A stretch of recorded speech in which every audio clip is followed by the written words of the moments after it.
নমস্কাৰ বন্ধুসকল, মই হিৰেন। আজি আপোনালোকক এই ভিডিঅ'টোৰ জৰিয়তে শিশুসকলক সংস্কাৰ কেনেকৈ প্ৰদান কৰিব লাগে ইয়াৰেই তথ্য আপোনালোকক আগবঢ়াইছোঁ। প্ৰথমে মোৰ চেনেলটো আপোনালোকে ছাবস্ক্ৰাইব কৰি ল'ব, যাতে মোৰ পিছৰ ভিডিঅ'বিলাক আপোনালোকে সহজে লাভ কৰিব পাৰে। লগতে মোৰ ভিডিঅ' যদি ভাল লাগে তেন্তে লাইক আৰু শ্বেয়াৰ কৰিব, কমেণ্ট কৰি আপোনালোকৰ মনোভাৱ প্ৰকাশ কৰিব। এতিয়া আহোঁ মূল বিষয়লৈ। আজি আমি আপোনালোকক এই 10টা ভাল অভ্যাস কেনেকৈ শিশুসকলক আগবঢ়াব ইয়াৰে তথ্য আগবঢ়াইছোঁ। শিশুসকল হৈছে ভৱিষ্যত প্ৰজন্মৰ। যি শিকাইছোঁ আৰু আগবঢ়াইছোঁ ইয়াক আগুৱাই নিব। সেয়েহে সৰুৰে পৰা তেওঁলোকক এনে মূল্যবোধ প্ৰদান কৰাটো আমাৰ দায়িত্ব হৈ পৰে, যেনে এখন সভ্য আৰু সুৰক্ষিত সমাজ গঢ়ি তুলিব পৰা যায়। এতিয়া সমস্যাটো হৈছে আপোনাৰ সন্তানক কেনেদৰে মূল্যবোধ দিব লাগে। এই ভিডিঅ'টোৰ জৰিয়তে আপোনাক কওঁ যে যদি আপুনি আৰম্ভণিৰে পৰা আপোনাৰ সন্তানৰ ওপৰত ভাল মূল্যবোধ বীজ ৰোপণ কৰা আৰম্ভ কৰে, তেন্তে ভৱিষ্যতে তেওঁলোক আৰু আপোনাৰ বাবে খুবেই ভাল হ'ব। শিশুসকলক যিকোনো ভাল মূল্যবোধৰ বস্তুবোৰে তেওঁলোকৰ উন্নত চৰিত্ৰ গঢ়ি তোলে আৰু সেইবোৰ সমাজত ভাল কামৰ বাবে জনাজাত হয়। ইয়াৰ লগতে ই তেওঁলোকৰ মানসিক স্বাস্থ্য আৰু আৱেগিক বিকাশত এক গুৰুত্বপূৰ্ণ ভূমিকা পালন কৰে। শিশুসকলক কেনেদৰে ভাল মূল্যবোধ শিকাব লাগে এই ভিডিঅ'টোৰ জৰিয়তে আপোনালোকে 10টা ভাল অভ্যাসৰ বিষয়ে জানি লওক। এতিয়া আমি আপোনালোকক আগবঢ়াইছোঁ যে শিশুৰ বাবে 10টা খুবেই ভাল অভ্যাস কি। বহুতো অভিভাৱকৰ সমস্যা শিশুটোৱে ঠিকভাৱে টোপনি যোৱা নাই বা সময়মতে সাৰ নাপায়। ইয়াৰ বাবে তেওঁলোকেও সঠিকভাৱে শুব নোৱাৰে। এতিয়া যদি আপুনি তেওঁলোকৰ শোৱাৰ আৰু আৰম্ভণিৰ পৰা সাৰ পোৱাৰ সঠিক সময় নিৰ্ধাৰণ কৰে, তেন্তে ইয়াক সংস্কাৰ বুলিও কোৱা হয়। এতিয়া সমস্যাটো হ'ল শিশুৰ ক্ষেত্ৰত এই অভ্যাসটো কেনেদৰে গঢ়ি তুলিব পাৰি, কিয়নো পিতৃ মাতৃয়ে তেওঁলোকৰ সন্তানৰ শোৱাৰ সময় বিচলিত হোৱাটো নিবিচাৰে। গতিকে আজি আপোনালোকক এই ভিডিঅ'টোৰ জৰিয়তে সমাজত গঢ় দিবলৈ 10টা ভাল অভ্যাস আপোনালোকৰ আগত আগবঢ়াইছোঁ। কিন্তু শিশুসকলক সংস্কাৰ কেনেদৰে শিকাব লাগে সেই বিষয়েও তথ্য আপোনালোকক এই ভিডিঅ'টোৰ জৰিয়তে আগবঢ়াইছোঁ। সৰ্বপ্ৰথম, শুবলৈ আৰু সাৰ পোৱাৰ সঠিক সময় নিৰ্ধাৰণ কৰা। আজিকালি তেওঁলোকৰ বেছিভাগেই এনে এক অভ্যাস হৈ পৰিছে য'ত মানুহে নিশা পৰলৈকে শুবলৈ যায় আৰু ৰাতিপুৱা পলম কৰি সাৰ পায়। এইটো সম্পূৰ্ণৰূপে এটা ভুল অভ্যাস, যি আমাৰ শাৰীৰিক আৰু মানসিক স্বাস্থ্যৰ ওপৰত বহুতো বেয়া প্ৰভাৱ পেলায়। ইয়াৰ লগতে আমি সূৰ্যোদয়ৰ সময়ত উপকাৰী ৰশ্মিৰ প্ৰভাৱৰ পৰাও বঞ্চিত হৈ পৰোঁ। গতিকে কেৱল শিশুৰ ক্ষেত্ৰত এই অভ্যাসটো গঢ়ি তোলাই নহয়, আপোনালোক নিজেও ইয়াক গ্ৰহণ কৰিব লাগে, কাৰণ শিশুৱে সদায় তেওঁলোকৰ জ্যেষ্ঠসকলৰ পৰাহে শিকে। ৰাতি সোনকালে শুবলৈ আৰু সূৰ্যোদয়ৰ আগতে বা ৰাতিপুৱা 1 ঘণ্টাৰ ভিতৰত উঠাৰ অভ্যাস কৰিব। ইয়াক দৈনন্দিন অভ্যাস তৈয়াৰ কৰক আৰু শিশুসকলক একেই অভ্যাস শিকাওক। ৰাতিপুৱা সোনকালে সাৰ পাওক, নিয়মীয়াকৈ গা ধুব আৰু সূৰ্য নমস্কাৰো কৰিব। সূৰ্যোদয়ৰ 1 ঘণ্টাৰ ভিতৰত সূৰ্যৰ পৰা অহা ৰশ্মি আমাৰ স্বাস্থ্যৰ বাবে অত্যন্ত উপকাৰী, যাৰ ফলত আমাৰ শৰীৰে বহুতো পুষ্টি লাভ কৰে। ইয়াৰ লগতে সূৰ্য নমস্কাৰৰ দৈনিক কৰিলে শৰীৰ আৰু মন স্বাস্থ্যৱান হৈ পৰে। মুখ্যতঃ লাভালাভ হিচাপে ভিটামিন ডিৰ অভাৱ আজিকালি সকলোৰে ক্ষেত্ৰত মুখ্যতভাৱে পোৱা যায়। তাৰপিছত তেওঁলোকে ইয়াৰ বাবে বিভিন্ন প্ৰকাৰৰ ফল আৰু ঔষধ ব্যৱহাৰ কৰে। কিন্তু আপুনি জানি আচৰিত হ'ব যে ভিটামিন ডিৰ মুখ্য উৎস হৈছে ৰাতিপুৱা সূৰ্যৰ পোহৰ। লগতে ৰাতিপুৱা সোনকালে উঠাটো গোটেই দিনটো খুবেই ভাল কৰে আৰু মানসিক আৰু শাৰীৰিক চাপ হ্ৰাস কৰে। এতিয়া আহোঁ 2 নম্বৰ। শিশুৰ বাবে যোগ ব্যায়াম অতি গুৰুত্বপূৰ্ণ। যদি আপুনি আৰম্ভণিৰে পৰা নিজৰ লগতে শিশুসকলৰ মাজত এই অভ্যাসটো গঢ়ি তোলে, তেন্তে বিশ্বাস কৰক ই তেওঁলোকৰ বাবে গোটেই জীৱনটো অতি উপযোগী হ'ব।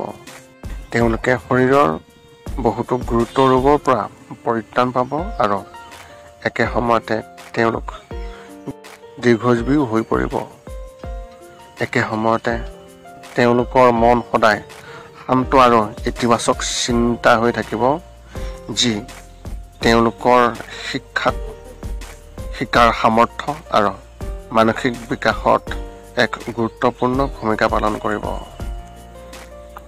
দৈনিক যোগ আৰু ধ্যান কৰি আপোনাৰ সন্তানৰ প্ৰতিটো ক্ষেত্ৰত শীৰ্ষস্থানত থাকিব আৰু তেওঁলোকে নম্ৰতাও পাব। যোগৰ দ্বাৰা এজন ব্যক্তিয়ে ঈশ্বৰৰ ওচৰত অনুভৱ কৰে আৰু নিজৰ শৰীৰ নিয়ন্ত্ৰণ কৰিবলৈ সক্ষম হয়। এইটোৱে তেওঁলোকৰ আচৰণত এক আশ্চৰ্যজনক পৰিৱৰ্তন দেখিব। সেইবাবে প্ৰতিদিনে আপোনাৰ জীৱনত 1 ঘণ্টাৰ বাবে যোগ আৰু ধ্যানৰ বাবে স্থান দিয়ক। মুখ্যতঃ লাভালাভৰ ক্ষেত্ৰত ভিটামিন ডিৰ অভাৱ আজিকালি সকলোৰে ক্ষেত্ৰত বিশেষভাৱে পোৱা যায়। আমাৰ ভাৰতবাসীসকলৰ তুলনাত যোগৰ গৌৰৱ ভালদৰে বুজিব পাৰে। আমি এই সমগ্ৰ বিশ্বক যোগৰ গুৰুত্ব ব্যাখ্যা কৰিছিলোঁ। এক প্ৰকাৰৰ ধ্যান আৰু এক প্ৰকাৰৰ যোগ। যোগৰ বহুতো লাভালাভ আছে। সামগ্ৰিকভাৱে যোগে আপোনাৰ আৰু আপোনাৰ সন্তানৰ সৰ্বাংগীন বিকাশত সহায় কৰিব। এতিয়া 3 নম্বৰ। শিশুসকলক দুবাৰ ব্ৰাছ কৰিবলৈ শিকাওক। যদি আপুনি বিচাৰে যে আপোনাৰ সন্তানৰ দাঁত দীঘলীয়া সময়ৰ বাবে স্বাস্থ্যৱান দেখিবলৈ, তেনেহ'লে দিনত 2 বাৰ, ৰাতিপুৱা এবাৰ আৰু ৰাতি টোপনি যোৱাৰ আগতে এবাৰ ব্ৰাছ কৰাৰ অভ্যাস গঢ়ি তোলক। সকলোৱে ৰাতিপুৱা সাৰ পোৱাৰ পিছত ব্ৰাছ কৰে, কিন্তু ৰাতি টোপনি যোৱাৰ আগতে খুব কম লোকেহে এই নিয়ম অনুসৰণ কৰে, যাৰ ফলত আমাৰ দাঁতত বেয়া প্ৰভাৱ পৰে। দিনটোৰ খাদ্য আৰু পানী আমাৰ দাঁতত লাগি থাকে। সেয়েহে যদি আমি ৰাতিৰ ব্ৰাছ নকৰাকৈ শুওঁ, তেন্তে সময়ৰ লগে লগে বহু প্ৰকাৰৰ বেক্টেৰিয়া আৰু ভাইৰাছে লাহে লাহে আমাৰ দাঁতত বিশেষভাৱে ক্ষতি কৰে। গতিকে ৰাতি টোপনি যোৱাৰ আগতে ব্ৰাছ কৰাৰ অভ্যাস কৰক আৰু তাৰপিছত একো নাখাব। মুখ্যতঃ লাভালাভৰ ক্ষেত্ৰত যদি আমি ৰাতি ব্ৰাছ নকৰাকৈ শুওঁ, তেন্তে দিনটোৰ খাদ্য আৰু পানীৰ পৰা বিকশিত হোৱা বহু প্ৰকাৰৰ বীজাণুৱে গোটেই ৰাতি আমাৰ দাঁত নষ্ট কৰে। সেইবাবে বয়সৰ সৈতে লোকসকলে দাঁত ক্ষয়, হালধীয়া হোৱা, ভাগি যোৱা, ঠাণ্ডা, বিষ আদিৰ দৰে বহুতো সমস্যা লাভ কৰে। সেইবাবে যদি আপুনি নিশা অৰ্থাৎ ৰাতি ব্ৰাছ নিয়মীয়াকৈ কৰা সেই অভ্যাস কৰে আৰু ব্ৰাছ কৰিহে যদি আপুনি খোৱাৰ অভ্যাস কৰে, তেন্তে আপোনাৰ দাঁত গোটেই জীৱন স্বাস্থ্যৱান আৰু শক্তিশালী হৈ থাকিব। এতিয়া 4 নম্বৰ। জ্যেষ্ঠসকলক সন্মান কৰক। আপুনি আপোনাৰ সন্তানৰ মাজত আৰম্ভণিৰে পৰা আপোনাৰ জ্যেষ্ঠসকলৰ ভৰি স্পৰ্শ কৰাৰ অভ্যাস গঢ়ি তুলিব লাগিব আৰু নিজেই ইয়াক অনুসৰণ কৰিব লাগিব। যিসকল ঘৰৰ ডাঙৰ, প্ৰতিদিনে আপুনি গা ধুব আৰু ভৰি স্পৰ্শ কৰিব আৰু আপোনাৰ সন্তানৰ ক্ষেত্ৰতো এই অভ্যাস গঢ়ি তোলক। চৰণ স্পৰ্শৰ শাৰীৰিক আৰু মানসিক দুই ধৰণৰ লাভালাভ আছে। ইয়াৰ দ্বাৰা আপোনাৰ সন্তানে কেৱল জ্যেষ্ঠসকলক সন্মান কৰিবলৈ শিকোৱা এইটোৱে নহয়, কিন্তু আঁঠুকাঢ়ি শৰণ স্পৰ্শ কৰা ই এটা চমু ব্যায়াম কৰাৰ দৰে হয়। সেয়েহে প্ৰতিদিনে আপোনাৰ জ্যেষ্ঠসকলৰ ভৰি স্পৰ্শ কৰাটো নিশ্চিত কৰিব। ইয়াত মুখ্যতঃ লাভৰ ক্ষেত্ৰত যদি আপুনি তেওঁলোকক আজিৰ জ্যেষ্ঠসকলক সন্মান কৰিবলৈ আৰু জ্যেষ্ঠসকলক নিজে সন্মান কৰিবলৈ শিকায়, তেন্তে তেওঁলোকে পিছত আপোনাৰ সন্মান কৰিব। সদায় এটা কথা মনত ৰাখিব, আজি আপুনি আপোনাৰ জ্যেষ্ঠসকলৰ সৈতে কেনে আচৰণ কৰে, তেওঁলোকে অনাগত সময়ত আপোনাৰ সৈতে সেই একেই আচৰণ কৰিব। 5 নম্বৰ হৈছে ঈশ্বৰৰ উপাসনা কৰা। যদি আপুনি ভাবে যে কেৱল আপোনাৰ সন্তানক বিদ্যালয়লৈ পঠিয়াই আৰু তেওঁলোকক কিতাপ পত্ৰ শিকোৱাটোৱে তেওঁলোকক এজন ভাল ব্যক্তি কৰি তুলিব, এয়া আপোনাৰ আটাইতকৈ ডাঙৰ ভুল। সেইবোৰত নৈতিক শিক্ষা ৰক্ষা কৰিবলৈ ধৰ্মৰ জ্ঞান প্ৰদান কৰাটো অতি প্ৰয়োজনীয় হৈ পৰে।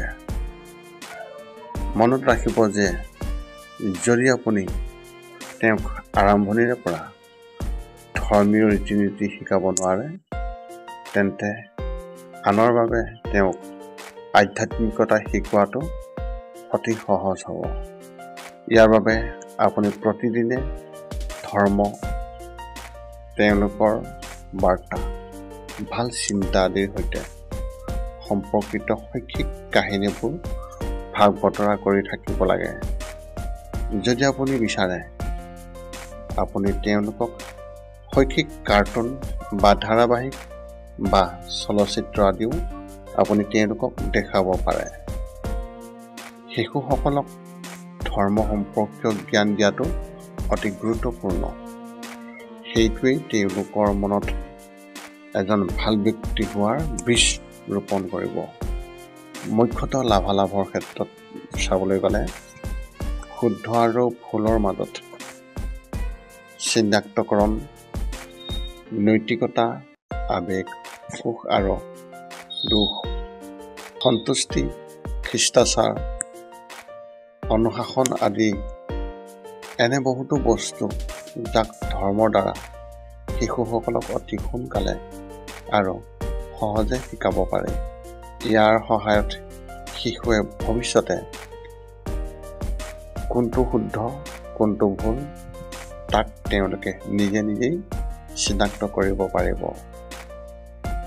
6 নম্বৰ হৈছে আপত্তিজনক শব্দ ব্যৱহাৰ নকৰা।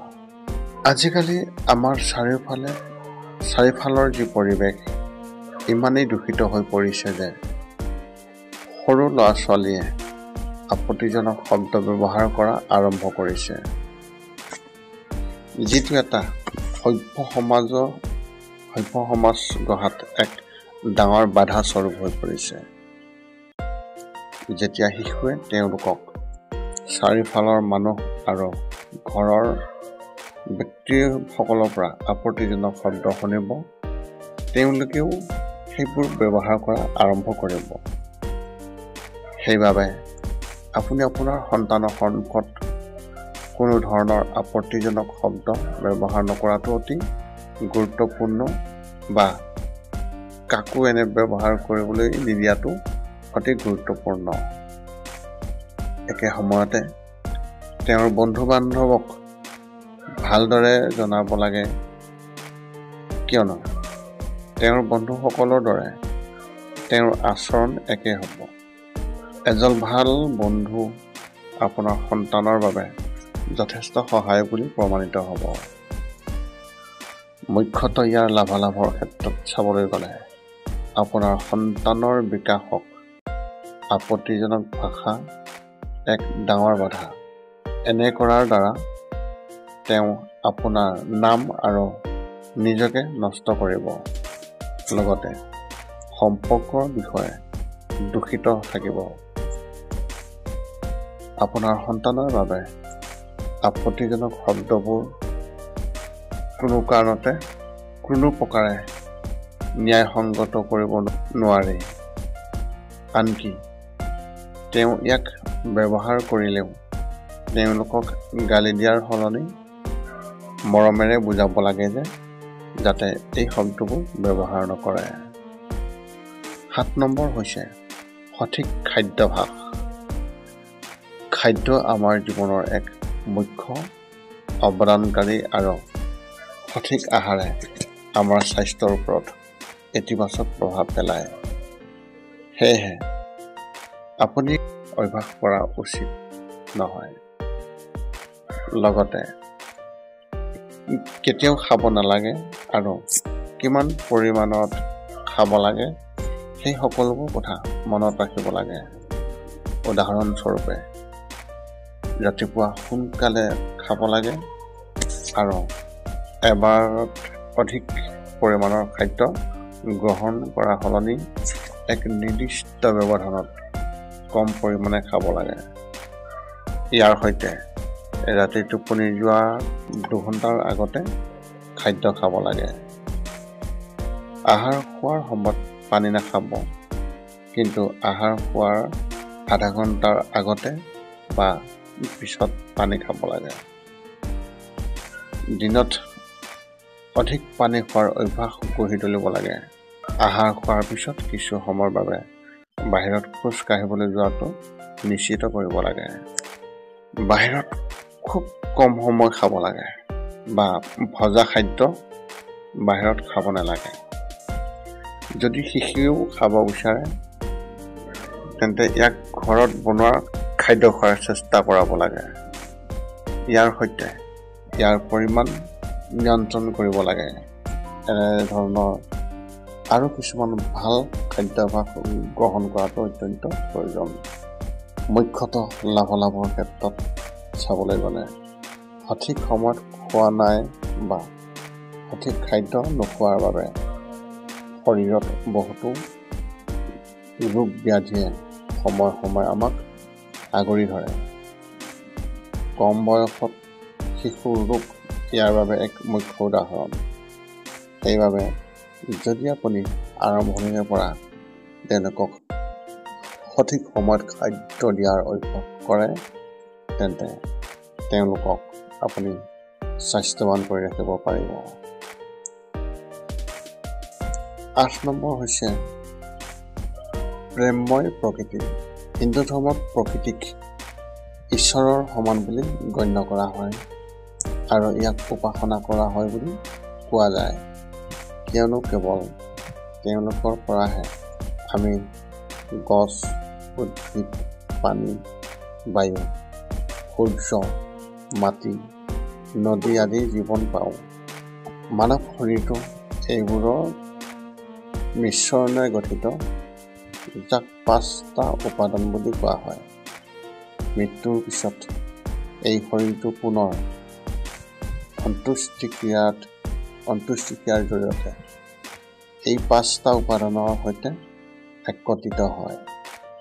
সেয়েহে আপুনি আপোনাৰ সন্তানক প্ৰকৃতিৰ বিষয়ে সজাগ কৰক আৰু তেওঁলোকক প্ৰেমময় কৰিবলৈ শিকোৱাটো অতি গুৰুত্বপূৰ্ণ।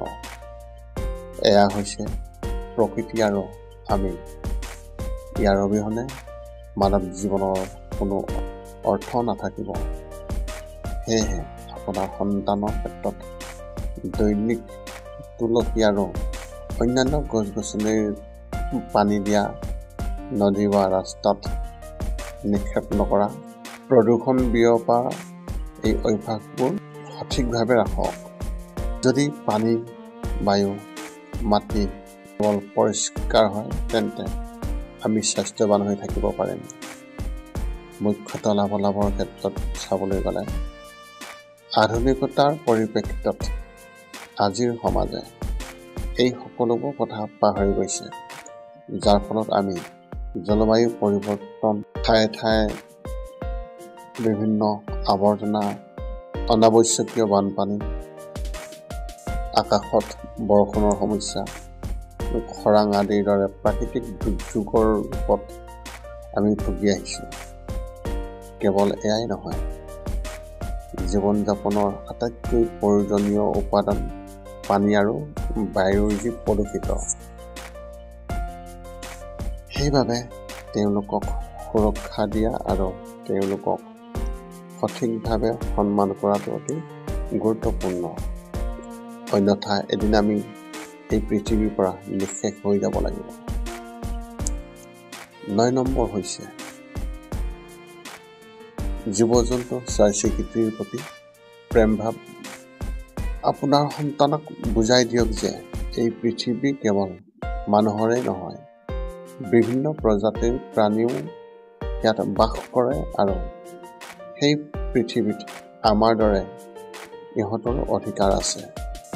সেয়েহে সদায় জীৱ-জন্তুৰ প্ৰতি বা চৰাই-চিৰিকটিৰ প্ৰতি আমি সদয় হ'ব লাগে আৰু নিৰামিষ ভোজন গ্ৰহণ কৰাটো কিন্তু প্ৰয়োজন। নিৰামিষ ভোজন আমাৰ স্বাস্থ্যৰ বাবে যথেষ্ট লাভজনক। একে সময়তে তেওঁলোকক বুজাই দিয়ক যে কোনো জন্তু যেনে গৰু, কুকুৰ, হাঁহ, পিপিলিকা, চৰাই আদি সকলোকে সন্মান কৰক। প্ৰতিদিনে গৰু বা কুকুৰক সুৰক্ষা দিয়ক, মৰম কৰক। এনে অভ্যাস কৰি তোলক। ঘৰৰ ছালৰ ওপৰত এটা পাত্ৰত পানী ৰাখিব পাৰে যাতে চৰাই-চিৰিকটিয়ে খাব পাৰে। তেওঁলোকক ইয়াত পানী ঢালিবলৈ কওক। ঘৰৰ বাহিৰত জীৱ-জন্তুৰ বাবে পানীৰ ব্যৱস্থা কৰক। পোক-পৰুৱাকো বিশেষভাৱে খাদ্য গ্ৰহণৰ বিশেষ অভ্যাস কৰাওক। মুখ্যতঃ লাভালাভৰ ক্ষেত্ৰত ইয়াত চাবলৈ গ'লে ঈশ্বৰে কেৱল মানুহৰ বাবে এই পৃথিৱীখন সৃষ্টি কৰা নাই আৰু তাৎক্ষণিকভাৱে বিবাহ পাশত আবদ্ধ কৰাও বিশেষ সমস্যা দেখা যায়। লগতে এই পৃথিৱীত প্ৰতিটো প্ৰাণী, চৰাই, পোক-পতংগ এওঁলোকৰো নিজা অৱদান আছে। আমি সকলোৱে প্ৰত্যক্ষ বা পৰোক্ষভাৱে আন্তঃসংযোগিত। যদি এই পৃথিৱীৰ পৰা কোনো এটা প্ৰজাতি বিলুপ্ত হয়, তেন্তে আমি সকলোৱে ইয়াৰ বাবে বিশেষ পৰিশোধ কৰিব লাগিব। গতিকে সকলোকে নিজৰ সন্মান কৰিবলৈ শিকাওক আৰু আপোনাৰ সন্তানৰ ক্ষেত্ৰতো একে অভ্যাস গঢ়ি তুলিবলৈ চেষ্টা কৰাওক। সদশেষৰটো হৈছে কথোপকথনৰ ওপৰত বিশেষ গুৰুত্ব দিয়া।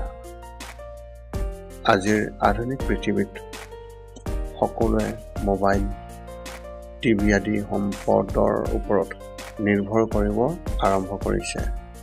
সকলোৰে হাতত চেট, মেছেজ আদিৰ জৰিয়তে ইজনে সিজনৰ সৈতে কথা পাতিবলৈ আৰম্ভ কৰিছে, যিটো উপযুক্ত নহয়। যদিও আমাৰ পৰা বহু দূৰত বহি থকা লোকসকলৰ সৈতে যোগাযোগ কৰাটো এটা মাধ্যম, কিন্তু যদি আপোনাৰ সন্তান সদায় ইয়াত জড়িত হৈ থাকে, তেনেহ'লে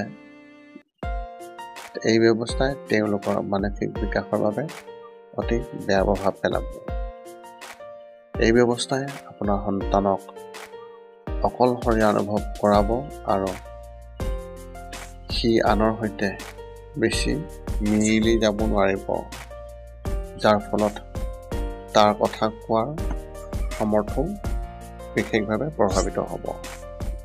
সেয়েহে আজিৰ সময়ত আপুনি আপোনাৰ সন্তানক দিনত সৰ্বাধিক 1 পৰা 2 ঘণ্টাৰ বাবেহে মোবাইলটো দিব আৰু এনে কৰাটো অতি গুৰুত্বপূৰ্ণ। ইয়াত তেওঁলোকক ভাল কবিতা পঢ়া বা এটা ভাল কাহিনী চোৱাৰ দৰে জ্ঞানবৰ্ধক বস্তুবোৰ চাবলৈ আৰু শিকিবলৈ কওক। একে সময়তে বাহিৰত খেলা, আত্মীয়সকলৰ লগত বিশেষভাৱে লগ পোৱা, একে সময়তে আপোনাৰ সন্তানক সময় দিয়ক আৰু তেওঁলোকৰ সৈতে দৈনিক কথা বতৰা পাতক আৰু অলপ খেলা ধূলা কৰক।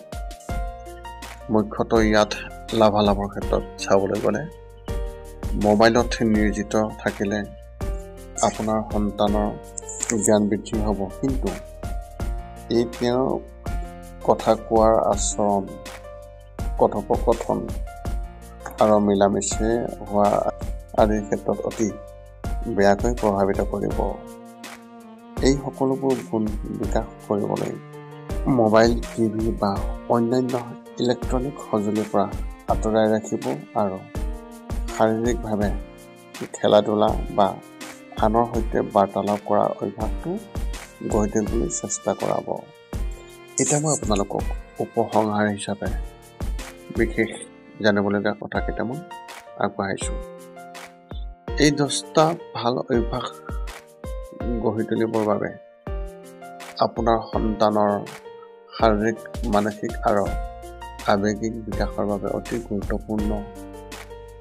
যদি আপুনি এতিয়াৰ পৰা ইয়াক অনুসৰণ কৰাৰ অভ্যাস কৰে, আপুনি নিমিষতে ইয়াৰ ইতিবাচক ফলাফল দেখিব পাব। মনত ৰাখিব যে আপুনি প্ৰদান কৰা এই ৰীতি নীতিবোৰ তেওঁলোকৰ জীৱনৰ বাবে উপযোগী হ'ব, যাৰ বাবে আপোনাৰ সন্তান সদায় আপোনাৰ প্ৰতি কৃতজ্ঞ থাকিব।